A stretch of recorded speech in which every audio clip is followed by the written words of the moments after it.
মই উপস্থিত আছোঁ চিপাঝাৰৰ ঐতিহাসিক গড়েমাৰী পুখুৰীত আৰু এই গড়েমাৰী পুখুৰীত দেখিবলৈ পোৱা গৈছে এক নান্দনিক দৃশ্য আৰু হাজাৰ হাজাৰ পৰিভ্ৰমী চৰাইৰ আগমন ঘটিছে শীতৰ আগমনৰ লগে লগে আৰু এই যি পৰিভ্ৰমী চৰাই কলকলনি শব্দত যেন সাৰ পাই গাঁৱৰ লোক আমি দেখুৱাইছোঁ এক নান্দনিক দৃশ্য এয়া চিপাঝাৰৰ গড়েমাৰীৰ ঐতিহাসিক এই পুখুৰীত আৰু এই পুখুৰীত প্ৰতি বছৰে আচলতে শীতৰ আগমনৰ লগে লগে দেখিবলৈ পোৱা যায় বিভিন্ন পৰিভ্ৰমী চৰাই আগমন ঘটে আৰু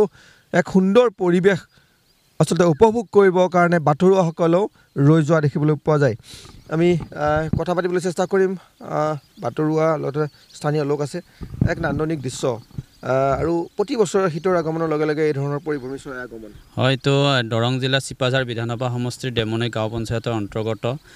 ডেমনৈ কুমাৰপাৰাৰ গড়ৈমাৰী পুখুৰীত প্ৰতি বছৰে শীতৰ আগমন অহাৰ লগে লগে বিভিন্ন দেশী বিদেশী পৰিভ্ৰমী চৰাইসমূহ এই পুখুৰীটোত আহি পৰে আৰু নান্দনিক দৃশ্যৰে উপভোগ কৰে ৰাইজে আৰু এই পথেৰে অহা যোৱা কৰা লোকেও এই নান্দনিক দৃশ্য উপভোগ কৰে ৰাতিপুৱাৰ ভাগ আৰু আবেলি ভাগত বেছি এই চৰাইসমূহ আহে আৰু এইবেলি এটা ব্যতিক্ৰমী চৰাই দেখিব পাইছোঁ এইটো কি চৰাই আমি নাজানো কিন্তু সুন্দৰ পৰিৱেশত ইয়াত বসবাস কৰি থাকে চৰাইসমূহ ইয়াত স্থানীয় লোকসকলে সংৰক্ষিত কৰি ৰাখে কিন্তু এই ক্ষেত্ৰত চৰকাৰ প্ৰশাসনে যেনেদৰে গুৰুত্ব দিব লাগিছিল এই পুখুৰীটো সৌন্দৰ্যবৰ্ধন কৰি আটক ধুনীয়াকৈ ৰাইজে যিটো পৰ্যটনস্থলীলৈ ৰূপান্তৰিত কৰিব লাগে এই ক্ষেত্ৰত গুৰুত্বপূৰ্ণ ভূমিকা গ্ৰহণ কৰা নাই আজি সংবাদ মাধ্যমৰ জৰিয়তে আমি চৰকাৰ প্ৰশাসন আৰু স্থানীয় বিধায়কগৰাকীক অনুৰোধ জনাইছোঁ এই পুখুৰীটো সুন্দৰকৈ সজাই পৰাই তুলি ৰাইজৰ মাজত আকৰ্ষিত কৰিবৰ কাৰণে অনুৰোধ জনাইছোঁ আৰু এই চৰাইসমূহ যাতে সংৰক্ষিত হৈ থাকে তাৰ ক্ষেত্ৰতো ব্যৱস্থা গ্ৰহণ কৰিবৰ কাৰণে অনুৰোধ জনাইছোঁ কিছু বছৰ আমি চৰাই আগমন ঘটা নাছিল কাৰণ বিভিন্ন চৰাই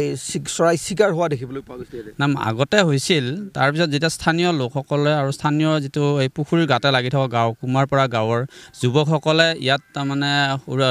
সুৰক্ষিত কৰি ৰখাৰ ক্ষেত্ৰত গুৰুত্বপূৰ্ণ ভূমিকা গ্ৰহণ কৰিছিল তেতিয়াৰ পৰা ইয়াত চৰাইসমূহ ধুনীয়াকৈ বসবাস কৰে শীতৰ আগমন অহাৰ লগে ৰাতিপুৱাৰ ভাগত আৰু আবেলিৰ ভাগত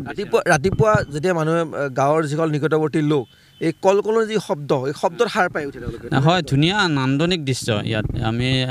কললিত ধ্বনিৰ শব্দ শুনিম যি বাটৰুৱা যায় বাটৰুৱাসকলেও ইয়াত উপভোগ কৰে স্থানীয় লোকসকলেও উপভোগ কৰে ধুনীয়া পৰিৱেশত এই চৰাইসমূহ ইয়াত বাস কৰি আছে নিশ্চয়কৈ এখন আচলতে ঐতিহাসিক এইটো পুখুৰী আচলতে এই পুখুৰীটোত প্ৰতি বছৰে যি পৰিভ্ৰমী চৰাইৰ আগমন ঘটে আৰু এক নান্দনিক দৃশ্য আৰু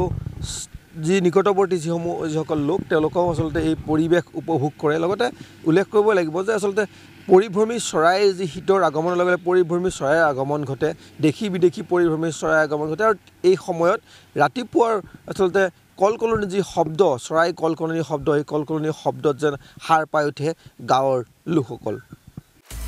আপুনি বিচৰা বাতৰি পাব কেৱল নিউজ 18 এপত নিউজ 18 এপ ডাউনলোড কৰিবলৈ স্কেন কৰক এই QR code Google Play Store to পাব এই নিউজ 18 এপ